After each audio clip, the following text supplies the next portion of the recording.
പ്രധാനപ്പെട്ട ആവശ്യങ്ങളെ സംബന്ധിച്ച് സ്വാഗതം പറഞ്ഞുകൊണ്ട് സഖാവ് ശങ്കരൻകുട്ടി സൂചിപ്പിക്കുകയുണ്ടായി. കേരള സംസ്ഥാനം അതിവേഗം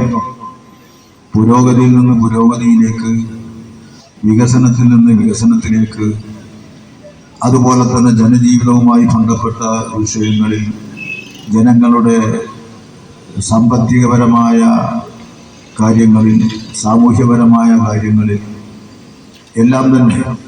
ഇടപെട്ടുകൊണ്ട്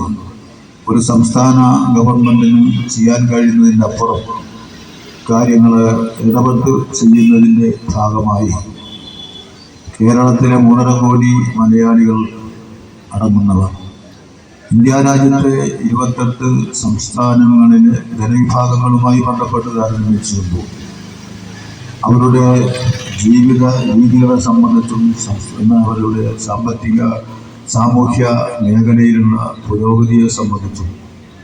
അതുപോലെ തന്നെ മാനുഷികമായ മേഖലയിലുള്ള അവരുടെ വളർച്ചയെ സംബന്ധിച്ചും അവരുടെ ശാരീരികവും മാനസികവുമായുള്ള ആരോഗ്യത്തിൻ്റെ കരുത്തിനെ സംബന്ധിച്ചും അവരുടെ വിദ്യാഭ്യാസ സാംസ്കാരിക മേഖലയിലെ പുരോഗതിയെ സംബന്ധിച്ചൊക്കെ ലോക അടിസ്ഥാനത്തിൽ നടത്തിയ സർവേകളുടെ അടിസ്ഥാനത്തിലും ഇന്ത്യ രാജ്യത്ത് ഇന്ത്യ ഗവൺമെൻറ് ഉൾപ്പെടെയുള്ള ഏജൻസികൾ നടത്തിയ സർവേയുടെ അടിസ്ഥാനത്തിലും നമ്മൾ ബഹുദൂരം മുമ്പ് തന്നെയാണ് നടത്തുന്നത്. മലയാളികളായ ഈ മനുഷ്യർ ലോകത്തിൻ്റെ തന്നെ നെറുകയിൽ ഈ വിവിധങ്ങളായുള്ള പ്രശ്നങ്ങളുടെ പരിഹാരത്തിനെ തുടർന്ന് നമ്മൾ മുൻപന്തിയിൽ തന്നെ സ്ഥാനം പിടിച്ചവരാണ്. അങ്ങനെ ഒരു സ്ഥാനത്തിലേക്ക് കേരളത്തിലെ ഈ മനുഷ്യർ, സാധാരണക്കാർ, പാവപ്പെട്ട മനുഷ്യർ എത്തിച്ചേർന്നത് സ്വയംഭൂവായിട്ടുണ്ടായ ഒരു പരിണാമത്തിൻ്റെ ഭാഗമായി സംഭവിച്ചതെല്ലാം അടിസ്ഥാനപരമായ പ്രശ്നങ്ങൾക്ക് പരിഹാരം കാണുന്നതിന് വേണ്ടിയുള്ള അതിശക്തിമത്തായ പ്രക്ഷോഭങ്ങളിലൂടെ, പോരാട്ടങ്ങളിലൂടെയാണ് ഈ മലയാളികൾക്ക് ഈ നേട്ടം കൈവരിക്കാനായത്. ഭൂമിയില്ലാത്ത ലക്ഷോപിലക്ഷം വരുന്ന ആളുകൾ അധിവസിച്ചിരുന്ന ഒരു സ്ഥലമാണ് കേരളം.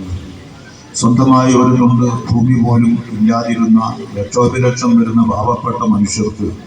ഒരു പിടി മണ്ണ് സ്വന്തമായി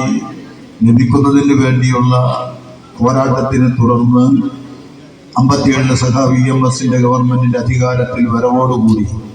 പിന്നീട് ഇടക്കിടക്ക് ഇടതുപക്ഷ മുന്നണിയുടെ നേതൃത്വത്തിൽ സഖാക്കള് നായനാരുടെയും അതുപോലെ തന്നെ VSന്റെയും അതുപോലെ തന്നെ ഇപ്പോൾ സഖാവ് പിണറായി വിജയന്റെയും നേതൃത്വത്തിലുള്ള ഗവൺമെൻറ്റുകളുടെ ഇടപെടലിൻ്റെ ഭാഗമായിട്ടാണ് മലയാളികൾ ലോകത്തിൻ്റെ തന്നെ നെറുകയിലേക്ക് സ്ഥാനം പിടിക്കാനുള്ള കാരണം.